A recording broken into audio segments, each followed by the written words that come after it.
Gracias, pastor, por tan bonita predicación. Dios lo siga bendiciendo. Dios le bendiga grandemente, pastor José Manuel Sierra.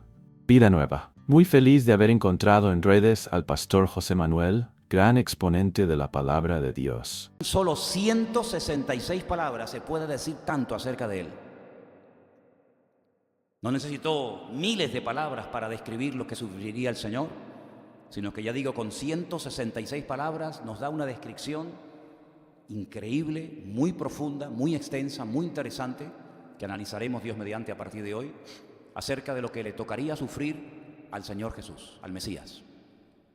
Ahora, volviendo al tema de los códigos y de todo lo que a priori no se puede ver en el texto, en este capítulo 53, sabiendo buscarlo, sabiendo cómo se hace, aparecen los nombres de los 12 discípulos de Cristo. Y usted dirá, pero no hemos escuchado, no hemos leído en ningún momento en el capítulo 53 el nombre de los 12 discípulos, pero están. Aparece el nombre de los 2 sumos sacerdotes que estarían en vida cuando el Señor Jesucristo fuera crucificado, Anás y Caifás. Ahí están. Aparece el nombre de Pilato. Aparece también la palabra cruz. No existía la crucifixión en los tiempos del profeta Isaías, pero aparece la palabra cruz en el capítulo. Aparece la palabra Pascua, porque fue en la fiesta de Pascua cuando el Señor Jesucristo fue crucificado. Aparece la palabra Cordero también en el capítulo. Y aparece también la palabra Yeshua. Quiero que pongamos la palabra, pongan lo que yo les vaya diciendo, ¿vale? No se me adelanten, no me pongan cosas que yo no les pida, ¿sí? Descripción perfecta y detallada de los sufrimientos de Cristo. Encontramos la descripción de un hombre roto, humillado, atribulado y dolorido. Encontramos a una víctima inocente que entrega su vida voluntariamente para salvar a la humanidad. En el capítulo 53 de Isaías encontramos también una perfecta descripción de la humanidad de Cristo. Algunos a lo largo de la historia dijeron que Él no era realmente humano, sino que era solamente divino. Otros, al contrario, enseñaron que Jesús no era nada divino, sino solamente humano. Pero uniendo toda la información y uniendo todos los datos que tenemos del Antiguo, del Nuevo Testamento, etcétera, llegamos a la conclusión de que en Él cohabitaban, vivían al mismo tiempo una parte humana 100%, que se cansaba, que tenía que pedir agua cuando tenía sed, que tenía que dormir cuando estaba cansado, etcétera, y una parte divina que era capaz de mirar pensamientos, de discernir las intenciones del corazón, de ver más allá de lo que los ojos de carne pueden ver, de poder incluso dominar la creación que Él había creado en el principio, caminando, por ejemplo, por encima de las aguas, o cambiando un elemento en otro completamente diferente, como fue, por ejemplo, su primer milagro, que convirtió el agua en vino, o multiplicando panes y peces, etcétera, etcétera. Por lo tanto, Isaías 53 fundamentalmente se centra en la parte humana del Señor Jesucristo. Pero al mismo tiempo el profeta Isaías lo presenta como un sacerdote, alguien que incluso llega a orar por las personas por las cuales Él muere, pero que al mismo tiempo ese sacerdote al mismo tiempo es la víctima. Y esto nunca se había dado. Porque, por ejemplo, tanto el sumo sacerdote como los demás sacerdotes hacían la función de sacerdote, pero no de víctima. Pero en el caso de Cristo sí. En el caso de Cristo Él era el Cordero, Él era la víctima propiciatoria y al mismo tiempo era el sacerdote que moría voluntariamente por los pecados de la raza humana. Alguien dijo algo que me llamó tanto la atención que lo tengo aquí anotado y lo quiero compartir con ustedes. En el capítulo 53 del profeta Isaías, el inocente siendo castigado, el inocente es castigado como si fuera culpable, para que el culpable pudiera ser recompensado como si fuera inocente. El que no es culpable, como víctima propiciatoria, carga el pecado de toda la raza humana, carga la enfermedad y la transgresión de todos los seres humanos que ya habían vivido antes de Él, los que vivían en su generación, en su tiempo, y los que aún no habíamos nacido. Él carga voluntariamente toda la maldad, todos los pecados que se han cometido desde el primero hasta el último, y se los carga voluntariamente sobre sus hombros y le dice al Padre, heme aquí, envíame a mí, haz conmigo lo que quieras. La justicia divina decía que había que matarlo, porque la paga del pecado es la muerte. Si Él voluntariamente decide cargar el pecado de todos los violadores, asesinos, idólatras, criminales de la historia, no me queda más remedio que matarte, porque la justicia divina, aunque seas mi hijo, no te puede perdonar. Pero por otra parte, la misericordia también tiene que actuar. Así que cuando vemos a Cristo cargando voluntariamente el pecado de todos y de cada uno de los seres humanos, vemos que en la cruz se encuentran la justicia, el amor, la misericordia, la bondad, absolutamente todo, la esencia y los atributos de Dios los vemos manifestados en la cruz, cuando el Hijo, el Cordero, decide morir por la raza humana. Ahora, todos estos calificativos que nos hablan acerca de lo que Él tuvo que padecer voluntariamente, todos estos calificativos tremendos, vamos a analizar algunos de ellos, porque tienen, aparte de la traducción que tenemos en nuestras Biblias, tienen también otras posibles traducciones que nos pueden ayudar. Por ejemplo, en el versículo 3 de Isaías 53, dice que Él sería despreciado y desechado. Pero en el mismo versículo dice que sería despreciado y desechado, ¿pero por quién? Por los hombres.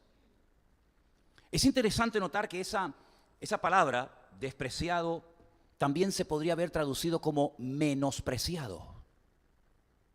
Y yo creo que a ningún ser humano le hace gracia que te menosprecian. ¿Qué significa ser menospreciado o despreciado?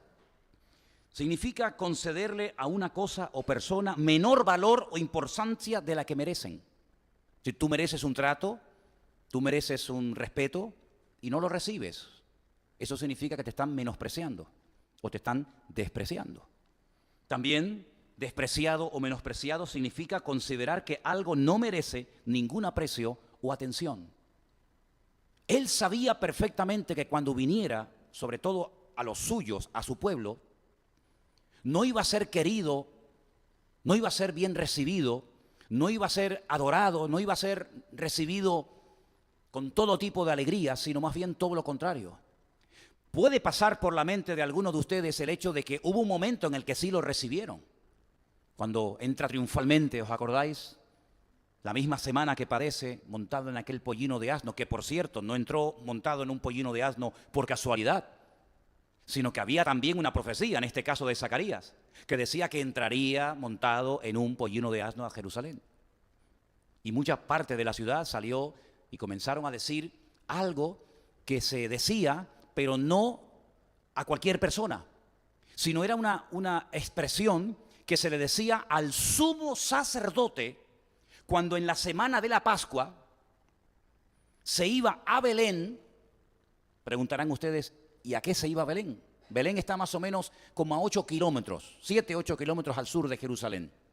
El sumo sacerdote, seguramente acompañado de otros, se iba a Belén a comprar, a adquirir los corderos sin defecto que tendría que traer a Jerusalén para que fueran sacrificados durante esa semana de la Pascua. Los tenían durante algunos días examinándolo con lupa. Si había algún defecto en la pezuña, en los ojos, en las orejas, en el pelo. Y los tenían examinando exhaustivamente durante días y al final, si aprobaban el examen, lo sacrificaban. Y todos los años era igual.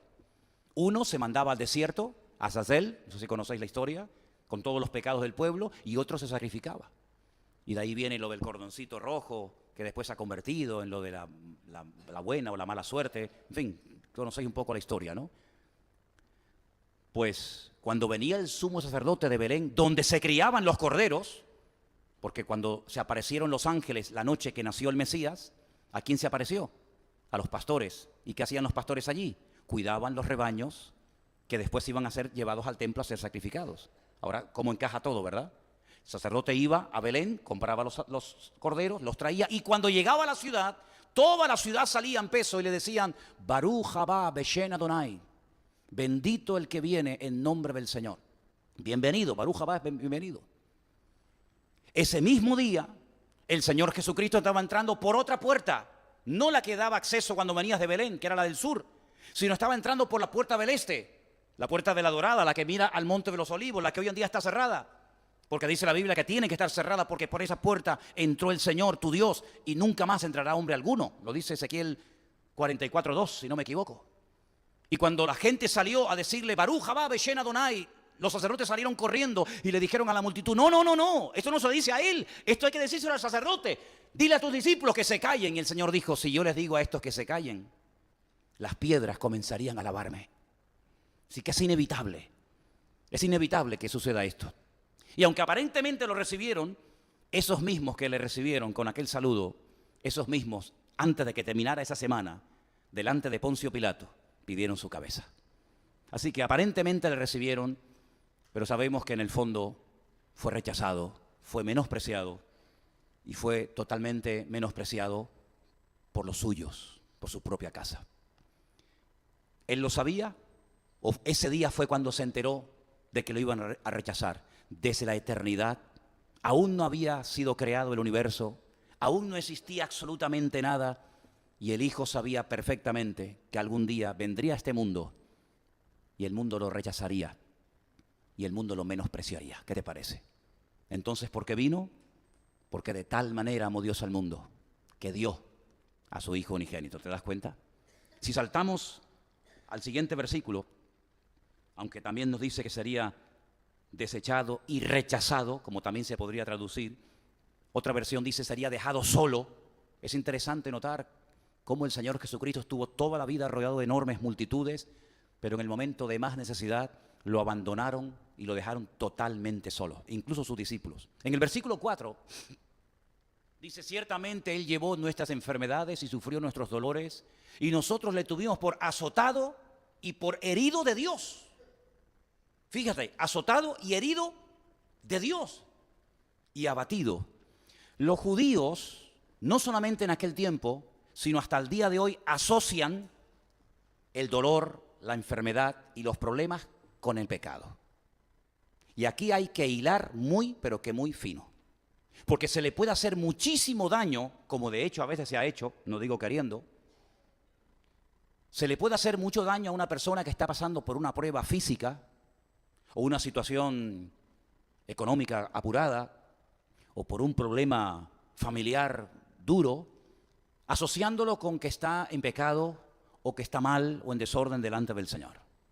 Y digo que hay que hilar muy fino, porque a veces puede darse el caso de que una persona está mal, está en pecado, está delante de Dios mal, y lo que le está pasando son las consecuencias de estar mal delante de Dios, ¿sí o no?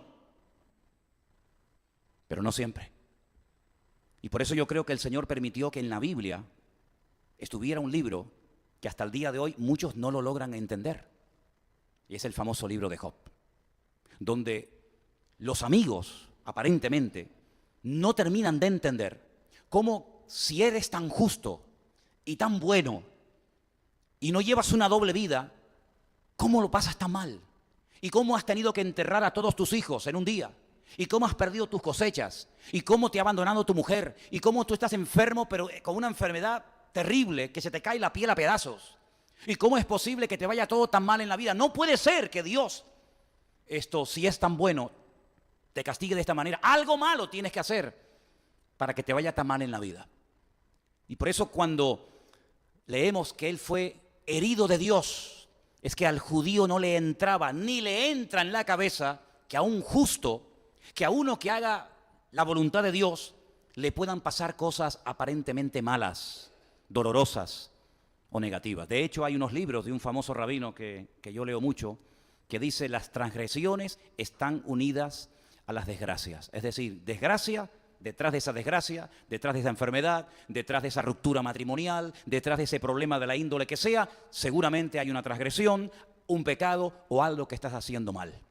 No siempre es así, queridos hermanos. No siempre en la Biblia, en el mundo espiritual, 2 y 2 son 4. Muchas veces hay cosas que no logramos entender el por qué. ¿Por qué el Señor permitió que pasara tanto Job?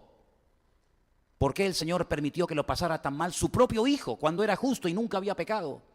No entendemos por qué el Señor no le quitó el aguijón a Pablo cuando era un hombre de fe y un hombre que le servía con una integridad total y absoluta. No entenderemos nunca muchas cosas. Pero sí quiero decirles algo, queridos hermanos. No hemos sido llamados a entenderlo todo. Pero a pesar de no entenderlo todo, siempre daremos honra y gloria a Dios, porque los que amamos a Dios, todas las cosas nos ayudan a bien. ¿Cuántos dicen amén? Así que si un hermano se cae y se rompe la pierna, no es que esté en pecado, es que en la vida, en algún momento nos caeremos. Como yo, por ejemplo, me caí en este viaje en Israel. Sí, me caí. Hacía años que no me caía. Pero saliendo por la puerta de Jaffa para indicarle a un matrimonio el camino por el que tenía que ir, tropecé y caí. Y bueno, tengo las marcas. Y en mi caída golpeé a un guía ruso y también al pobre lo tiré al suelo. Pero él quedó peor que yo porque se quedó con un problema en la rodilla tremenda y tuvo allí que venir la policía y bueno, fue un lío tremendo. Pero no siempre cuando te echan del trabajo es que Dios te está castigando. Y no siempre cuando un hijo se te revela es que estás en pecado. Y no siempre cuando caes enfermo o te dicen, mira, tienes esta enfermedad, es porque has hecho un pecado y ahora Dios viene a castigarte. No, querido, no es así tan fácil. Sino que a veces hay un propósito y a veces hay una razón de ser. Lo que tenemos que saber es interpretar el momento y la forma y lo que Dios está tratando de enseñarme o de indicarme a través de esa prueba. Saber leer, saber interpretar el momento y el lugar es muy importante porque el lugar y el momento me indican lo que Dios va a hacer. Y lo que Dios hace me indica el momento y el lugar en el que me encuentro. ¿Te das cuenta? Así que, queridos hermanos, él fue, sí, herido, azotado, pero porque era la voluntad de Dios que así fuera. Pero permítame decirles algo. Ahí en el versículo 4 dice que sería azotado. Claro. Ahora pueden entender ustedes la agonía de Cristo en el Getsemaní. Cuando él sabía que los que le iban a dar los latigazos no iban a ser los judíos, sino ¿quiénes fueron los que le dieron los latigazos al Señor? Los romanos. Permítame leerles Deuteronomio 25:3. Porque en ese capítulo de Deuteronomio 25:3, Dios le había dado al pueblo de Israel las instrucciones para cuando se azotaba a una persona, hasta dónde podía llegar. Y por ejemplo, en ese capítulo, que os lo voy a leer rápidamente, no se preocupen arriba si no lo tienen, Deuteronomio capítulo 25, versículo 3, presta atención al número de latigazos que se le podía dar a una persona, ni uno más, 25:3. Se podrá dar 40 azotes, no más. No sea que si lo hirieren con muchos azotes más que estos, se sienta tu hermano envilecido delante de tus ojos. En el pueblo de Israel no se le podía a nadie dar más de 40 azotes. Ahora puedes entender la lista que aparece en Primera de Corintios cuando Pablo habla de los sufrimientos y dice, de los judíos he recibido 40 azotes. Y uno dice, ¿y por qué menciona de los judíos 40 azotes? Porque por cumplir la ley, en vez de darte 15 o 38 o 39, voy a llegar hasta el 40, pero ya no te doy 41, no porque no quiera, sino porque la ley me prohíbe no darte más. Qué buenos eran, Sin embargo, los romanos no tenían la ley de Dios. Los romanos no te iban a dar 40 latigazos, te podían dar 5,000. De hecho, ustedes en alguna ocasión habréis visto en el telediario, en televisión, que cuando condenan a una mujer o a una persona por el delito que ellos crean oportuno, dicen 30 años de cárcel y 5,000 latigazos. No es que se los den en el momento, pero en todos los años que tiene de condena recibirá 5,000, 3,000, 4,000, 8,000 o los latigazos que sea. Eso en la ley estaba totalmente prohibido, era 40 y nada más. Pero cuando dice la Biblia que él sería golpeado y azotado, hermano, el número te puedes imaginar que era muchísimo más de 40. Dice la Biblia que sería herido, nos hace referencia a heridas físicas. No heridas emocionales o de tipo espiritual, no. Habla de heridas físicas como las tuvo el Señor. Y también la palabra herido hace referencia a que sería taladrado o traspasado. Y cuando habla de abatido, la palabra abatido, la última que veis en el versículo 4, es una persona que ha perdido todas las fuerzas físicas. ¿Qué te parece? ¿Cómo no va a agonizar en el huerto de Getsemaní sabiendo lo que se le viene encima? ¿Creen ustedes que esa noche en el huerto de Getsemaní fue cuando el Señor se dio cuenta de que le iba a pasar todo esto? ¿O él ya sabía, porque ya estaba escrito en la palabra, todo lo que le iba a ocurrir desde antes de la fundación del mundo? Sin embargo, no evitó el cumplimiento de la palabra. Él era capaz de sufrir en carne propia. Él era capaz de aceptar que fuera menospreciado, desechado, herido, azotado, con tal de que se cumpliera la palabra. ¿Qué te parece? El amor y el respeto a la palabra imperaba y prevalecía por encima, digamos, del interés personal. De hecho, saben ustedes que una vez lo comenté, la noche que era la noche en la que Judas le iba a entregar, le dice Judas, Lo que tengas que hacer, hazlo pronto. Venga, date prisa, vamos a cumplir con la palabra. El amor y el respeto que el Señor tenía a la palabra, aunque le costara la vida, estaba dispuesto a pagar el precio con tal de que la palabra profética se cumpliera en su persona. ¿Cuántos dicen amén? Tremendo, ¿verdad? Versículo 5. Herido y molido. Él fue herido por nuestras rebeliones, molido por nuestros pecados. La palabra herido, malajá, esa palabra que aparece ahí es malajá y significa enfermedades. Experimentaría enfermedades. Y la palabra molido, dacá, significa aplastado. Es curioso notar que el Señor Jesucristo, cuando fue quebrantado y entregó su voluntad, no se fue al río Jordán a orar. No volvió a la casa donde partió el pan y el vino, sino que buscó un lugar en Jerusalén que se llama Getsemaní para ir a orar y para que el Padre lo moliera y lo aplastara. Y uno dice, ¿y por qué se fue a Getsemaní y no se fue a cualquier otro lugar? Bueno, es que, te vuelvo a repetir lo que te dije antes, el lugar indica lo que va a hacer Dios y lo que Dios hace tiene que ver con el lugar. Por eso es muy importante saber qué lugar debo de ocupar en la vida. Porque hay bendiciones que no se reciben en ciertos y determinados lugares. Y como yo lo que digo, siempre intento demostrarlo con la palabra. ¿Se acuerdan ustedes, y hago un paréntesis, no me voy del tema, ¿se acuerdan ustedes cuando el Señor Jesucristo les dijo, id a Jerusalén y esperad la promesa del Padre? ¿Por qué Jerusalén? Y si nos vamos todos y nos ponemos a orar todos en Capernaum, ¿no recibiremos la promesa del Padre? Pues no. ¿Por qué insistió el Señor de que volvieran a Jerusalén? Porque hay lugares donde Dios tiene ciertas y determinadas bendiciones que no tiene en otros lugares. Cuando llegó el día de Pentecostés, cito Hechos capítulo 2, cuando llegó el día de Pentecostés estaban todos unánimes juntos y de repente vino del cielo un viento recio, el cual soplaba y lenguas repartidas como de fuego se asentaron sobre cada uno de ellos y todos fueron llenos del Espíritu Santo. Moraban entonces de Jerusalén judíos, varones, piadosos, y ahí está todo el capítulo, es increíble. Y tú dices, ¿dónde recibieron esa experiencia? En Pentecostés. ¿Dónde? En aquella casa. ¿Por qué no en otro lugar? Porque Dios nos dice dónde tenemos que estar y dónde no tenemos que estar. Y el Señor, cuando va al huerto de Getsemaní, Él sabía que el huerto de Getsemaní no era un lugar turístico como hoy en día lo es, que van así de turistas a sacarse fotos para ver los olivos milenarios que hay allí, enormes, y para ver lo bonito que está el jardín, cuidado por aquellos curas que custodian aquello, y para ver esa piedra que dicen que fue la piedra en la que se acostó Cristo para orar. No, en aquellos tiempos no era nada de eso. No era un lugar turístico para ir a sacar fotos. Era un lugar donde la gente llevaba las aceitunas, porque allí había una prensa y allí había un lagar, un molino, y allí exprimían la aceituna y allí salía el oro líquido, el aceite. Y entonces el Señor dijo, bueno, como aquí aplastan y machacan la aceituna para sacar el aceite, yo voy a ir al huerto de Getsemaní para que mi Padre me machaque y para que mi Padre me trate y para que allí le entregue mi voluntad. Y aunque tenga que pedir oración, no me da vergüenza orar por mí, porque hoy mi alma está triste hasta la muerte. Y elige Getsemaní como un lugar simbólico de que Él también sería allí aplastado, molido y machacado por nuestras rebeliones, por nuestros pecados y para obtener la paz que no se compra con dinero, sino con la sangre preciosa de Jesucristo. ¿Cuántos dicen amén? Así fue herido, molido. Claro, cuando te dicen en Israel que este capítulo no tiene nada que ver con el Mesías, sino que este capítulo describe los sufrimientos del pueblo de Israel, no sé si echarme a llorar o echarme a reír.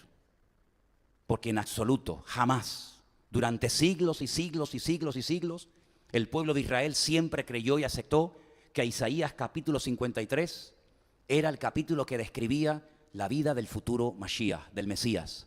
Pero un señor llamado Rashi, un rabino francés, de origen francés, dijo, no, vamos a cambiar esto del Mesías y vamos a decir que este es el pueblo de Israel, que el profeta describe sus sufrimientos y sus dolores y sus angustias. Y como la gente se quedó así medio desconcertada, porque hasta ahora hemos creído una cosa y ahora nos quieren hacer creer otra, pues al final se le dijo, este capítulo no se lee. Y no es que lo hayan quitado de la Biblia, sino que simplemente se le dice a la gente, este capítulo no lo lean, así directamente, en crudo. ¿Qué te parece? Pero mira qué privilegio tenemos nosotros en esta noche de poder leer el capítulo 53, porque aquí no se oculta nada, y mucho menos la palabra del Señor. Amén, hermanos. Versículo 7, venga, vamos rapidito. ¿Qué hora tenemos? Vamos. Todos nosotros, culano, catzón, taíno, es un versículo que estamos aprendiendo en hebreo. Todos nosotros, y cuando se lo digo a la gente allí en Israel, se quedan con la boca abierta diciendo, madre mía, todos nosotros nos descarriamos como ovejas. Esto no solamente los gentiles, no, todos nosotros, el pueblo de Israel también incluido. Cada cual se apartó por su camino, mas el Señor cargó en él el pecado de todos nosotros. Y ahora dice, angustiado, que es la palabra oprimido, ahora vamos a leer en Job 39:7, angustiado, afligido, no abrió su boca, no era un hombre respondón, era una persona que callaba, se tragaba el dolor y no manifestaba el dolor. Y esto llamó tanto la atención de Pilato que dijo, ¿no me hablas? ¿No me contestas? ¿Tú no sabes que tengo poder y autoridad para salvarte o para condenarte? Y cuando se cuestiona el concepto de autoridad es cuando él abre la boca y dice, cuidado, para el carro, no te confundas, amigo. Tú no podrías hacer absolutamente nada contra mí si mi Padre no te lo permite. Así que no es que tú me quites la vida, yo la ofrezco voluntariamente. ¿Cuántos dicen amén? Pero fue oprimido. Y esta palabra oprimido la analicé y hace referencia, y esto lo acabo de ver en Israel, en esa cueva de Elías donde les mostré antes, hace referencia al arriero que golpea constantemente a su animal. Cuando el animal no obedece o cuando quieres que vaya por un camino, le dan y le dan. Eso es lo que significa angustiado y oprimido en hebreo. Hace referencia a personas que están en trabajos forzados. También significa estar en grave apuro. Y también significa exigir una deuda por la fuerza. Si cuando me debes algo, te machaco. ¿Me pagas o voy a por ti, por tu familia, por tus hijos? Como la parábola, aquel que le debía tanto dinero y al final el pobre hombre le quieren vender hasta la familia. A esos puntos, a esos extremos llegó el Señor Jesucristo. Un agobio, un estrés, para que después nosotros nos quejemos cuando el jefe en tu trabajo hoy te haya dicho una mala palabra. Y estás hecho polvo una semana. Es que me echó la bronca esta mañana y estás una semana hecho polvo y ya estás pensando hasta irte al mundo a emborrachar otra vez. Y todo lo que le dijeron y le hicieron al Señor, lo que nos pasa a nosotros es de risa. No tiene ni punto de comparación cuando le dijeron, sí, es verdad, tú echas fuera a los demonios. Pero no porque seas el Hijo de Dios, sino porque eres el príncipe de los demonios. Y los demonios te obedecen porque tú eres su jefe.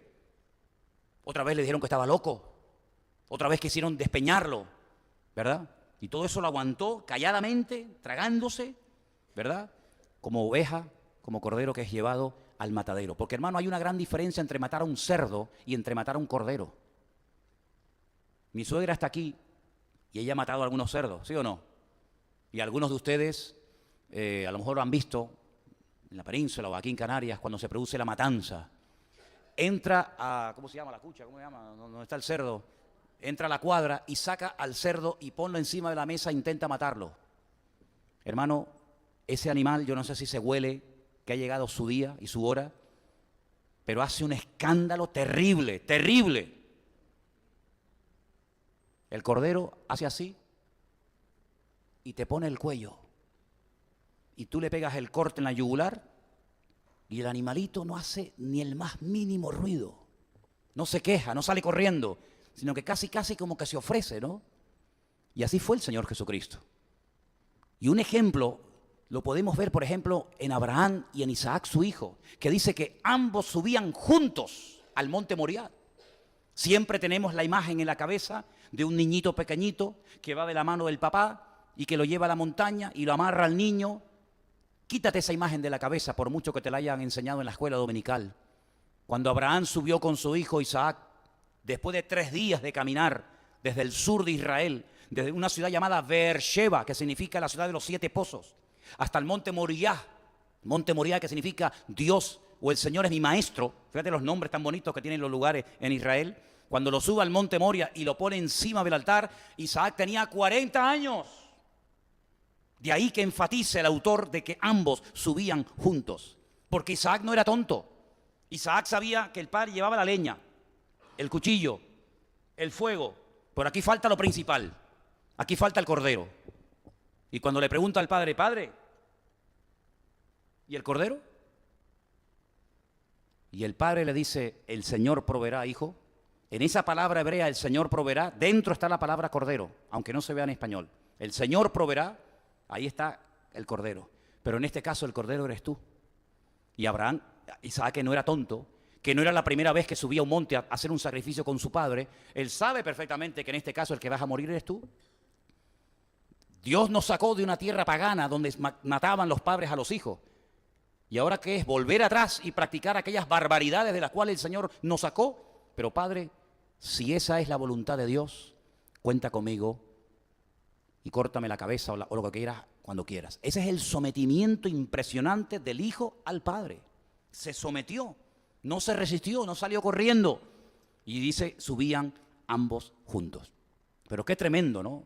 Cuando en el Nuevo Testamento dice que Abraham tenía tanta fe en Dios que sabía que si lo mataba, podía orar para que el Señor se lo devolviera de la muerte, resucitado.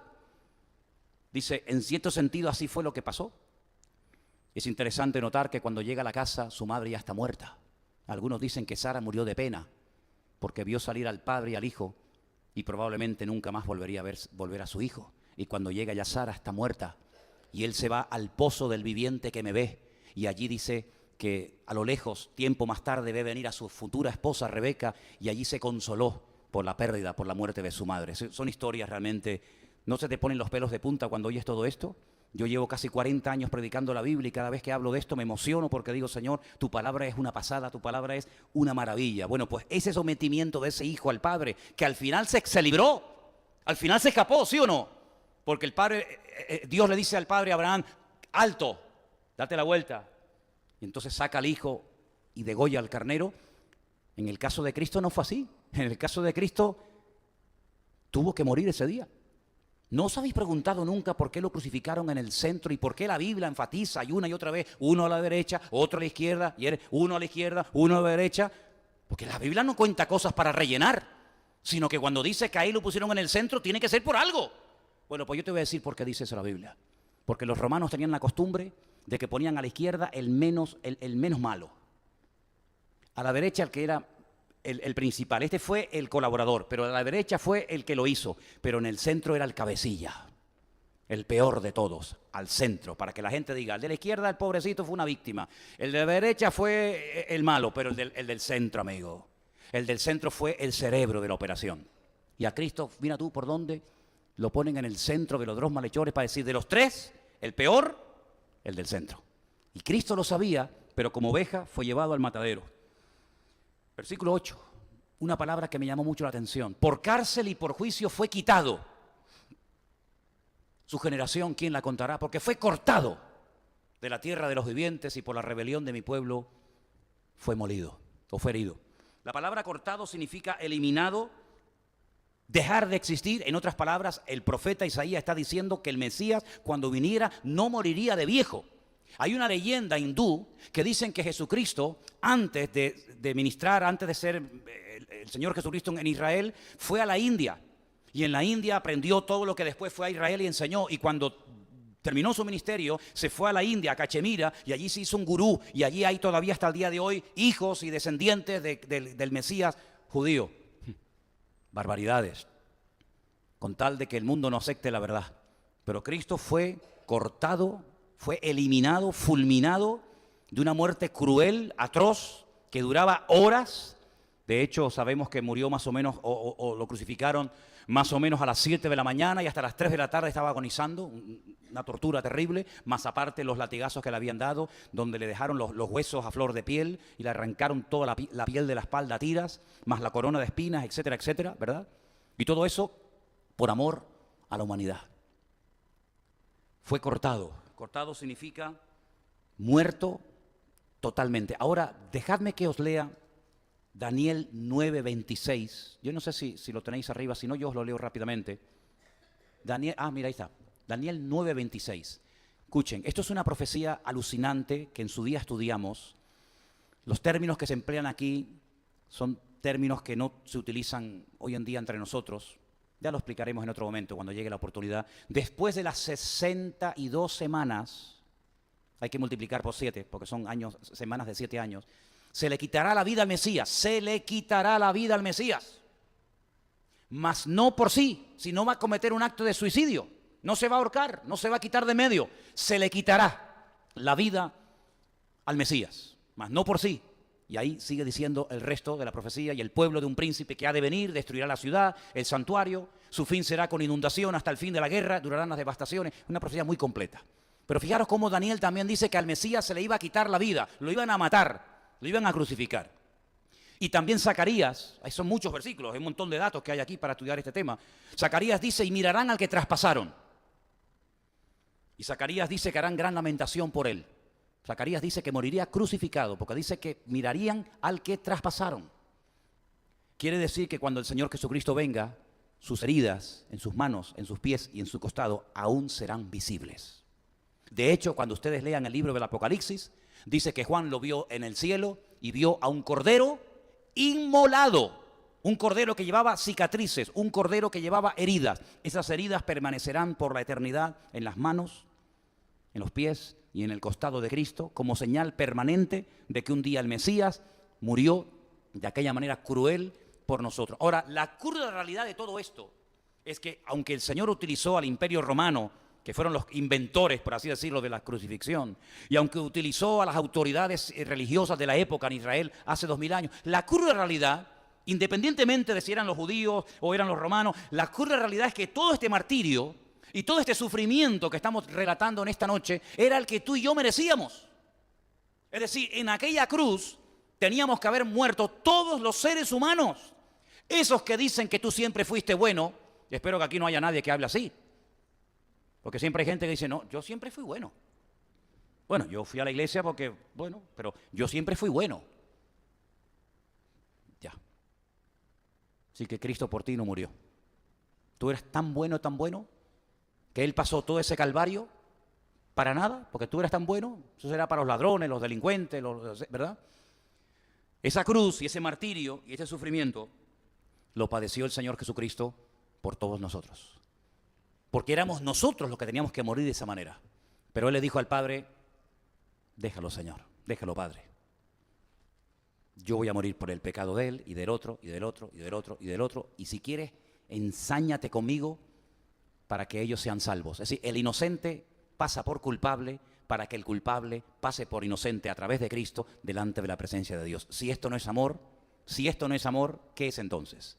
Finalmente el capítulo termina diciendo, en el versículo 9, se dispuso con los impíos su sepultura. Se dispuso, alguien dictaminó que a Cristo lo crucificaran entre malhechores, entre impíos, entre pecadores. Alguien lo dispuso, alguien estableció que Cristo muriera de esa manera, no aparte, no con una flecha o con una lanza, sino se dispuso que muriera con los impíos en su sepultura, más con los ricos fue en su muerte. Ahora, esto es un milagro que a lo mejor alguna vez lo has oído o a lo mejor no.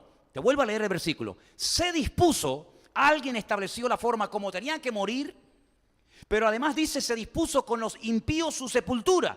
¿Qué le hacían a los crucificados? Bueno, a muchos de ellos no los enterraban. De hecho, eso ya te lo digo así de entrada. A muchos crucificados no los enterraban. Y es lo peor que se le puede hacer en esa cultura a una persona. Quemarlo o no enterrarlo. En esa cultura es impensable esa gente que dice, no, a mí que me quemen. En esa cultura se quemaba a lo peor de lo peor, los que no se merecen ni un cacho de tierra, se les prendía fuego. Yo sé que es una práctica que muchos cristianos y tal, y se ha extendido mucho y no sé qué, no sé cuánto, pero yo te digo lo que dice la Biblia. Tú después como si te quieren tirar a la punta de Teno, a mí me da igual. ¿Quieres que te tiremos allí? Vamos y te tiramos. Engodo para los peces. Pero en aquella cultura, el que no te enterraran o te quemaran era lo peor que te podían hacer. De hecho, ustedes saben que muchas veces cuando cogen a alguien en esos países, lo arrastran por la tierra, los despedazan, mandan los trozos por todo el país, le prenden fuego, menos sepultarlo, lo que sea. Entonces, alguien dictaminó que Jesús fuera crucificado, que fuera muerto con los malhechores, y había un lugar que era como una especie de estercolero, una especie de basurero, donde se llevaba a los que habían muerto en la cruz. Peor sitio, lo más inmundo, toda la basura, toda la porquería, allí lanzaban los huesos de la gente. Generalmente a los crucificados se les tenía días y días en la cruz, y cuando morían venían animales, venían cuervos, venían buitres, los iban despedazando, y aquello era algo terrible. Pero mira tú por dónde, que lo enterraron como si fuera un hombre rico. Y un tal José de Arimatea Porque dice, más con los ricos fue en su muerte, con los ricos en plural. Y esto es muy interesante, porque cuando uno quiere hacer lo que llamamos, lo que decía hoy en la clase a ustedes, exégesis, es decir, extraerle al texto lo que dice, no lo que no dice, ni meterle cosas que no tiene, sino una correcta exégesis, una interpretación correcta de la Escritura, no manipulando, ¿vale? Pues es curioso notar el término ricos, porque los dos hombres más ricos en aquel momento de Jerusalén tienen que ver con la muerte de Cristo. Uno, el dueño de la tumba que les acabo de enseñar en la fotografía, José de Arimatea.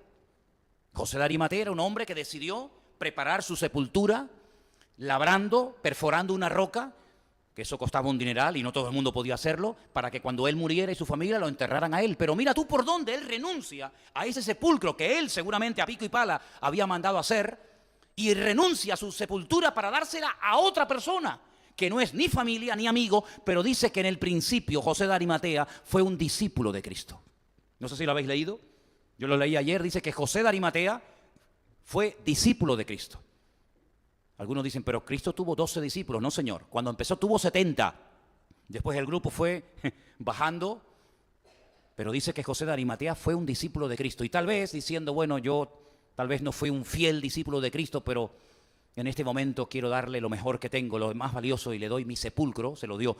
Y mira tú por dónde otro hombre tremendamente rico, que cuenta la historia secular, que era un hombre importantísimo, tremendamente rico, que la Biblia dice que era un hombre principal. ¿Qué es un principal?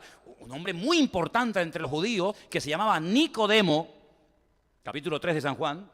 Dice que vino de noche un principal entre los judíos llamado Nicodemo. Fue el que va al Poncio Pilato, a la fortaleza de la Antonia, donde vivía Poncio Pilato, y le pide el cuerpo de Cristo. Haber nacido en una familia tremendamente rica y reconocida en el país.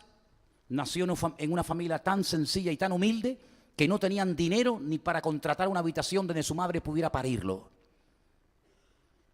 Todo se elige de antemano, demostrando que es Él en su soberanía, en su eternidad, el que elige el tipo de vida, el tipo de ropa, el tipo de persona, el tipo de comida, el tipo de muerte, el tipo de estilo de vida que Él llevaría. Luego, nada es casual en Cristo. Nada es casual. Dice, no tengo ni donde recostar mi cabeza, el creador del universo, de millones y millones de galaxias. No tengo ni donde recostar mi cabeza. El creador de los océanos, donde hay millones y millones de toneladas de metros cúbicos de agua, le dice a una mujer, dame agua porque tengo sed.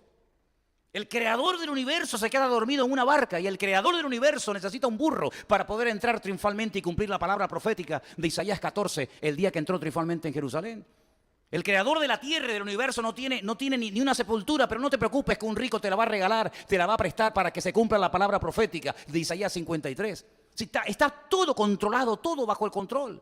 Y entonces dice, y verá el fruto de su aflicción y quedará satisfecho. Y Pablo, diciéndolo de otra forma, dice, pues, porque se humilló, se anonadó, se hizo nada, se desprendió a sí mismo, llegó hasta lo más bajo que puede llegar un ser humano. Por eso el Padre le ha dado un nombre que es sobre todo nombre, para que en el nombre de Yeshua HaMashiach se doble toda rodilla de los que están arriba en el cielo, en la tierra y aún debajo de la tierra, y toda lengua confiese que Jesucristo es el Señor, para la gloria de Dios Padre. ¿Os das cuenta cómo no hay casualidad? Cómo no hay injusticia, cómo no se pasa el Padre. Hasta cuando lo abandona hay justicia. Hasta cuando el gemido indecible y del dolor de Cristo en la cruz, Padre, ¿por qué me has desamparado? Hasta en ese acto hay justicia de parte de Dios. Porque si el Padre se hubiera quedado con el Hijo siendo el pecado personificado, hubiera sido injusto.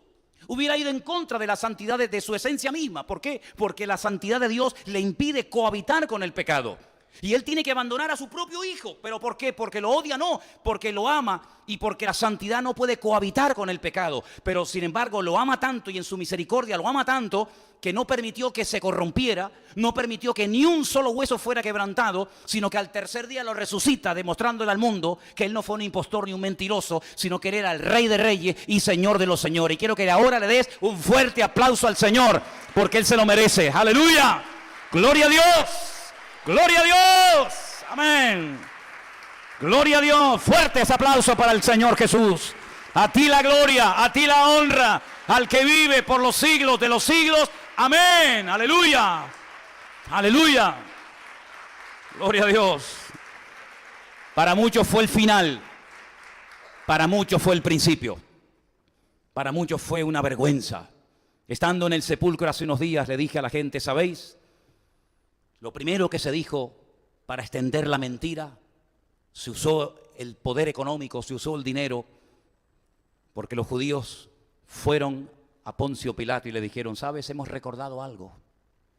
Y a ver si al final va a ser peor el remedio que la enfermedad. Este hombre dijo, cuando estaba vivo, que al tercer día resucitaría. Entonces, para evitar males mayores, ¿por qué no le dices a unos cuantos soldados que custodien la tumba para que nadie se acerque por aquel lugar? No sea que los discípulos se atrevan a robar el cuerpo y después extiendan la mentira de que ha resucitado. Y allí van 16 soldados romanos, 16 Rambos, armados hasta los dientes, con la orden de que nadie se acerque ni a 1 milímetro de la tumba.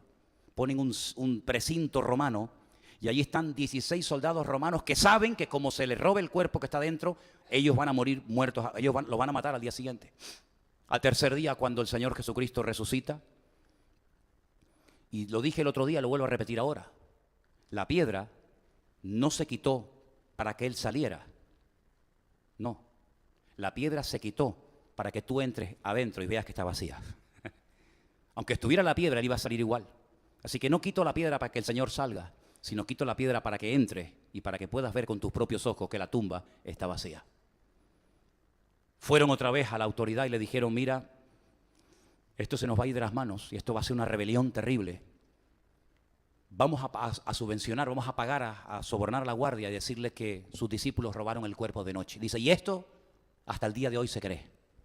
Como es una gran mentira y la mentira cae por su propio peso, a lo largo de la historia, diferentes personajes, todos odiando al cristianismo y a Cristo, comenzaron a inventar todo tipo de teorías.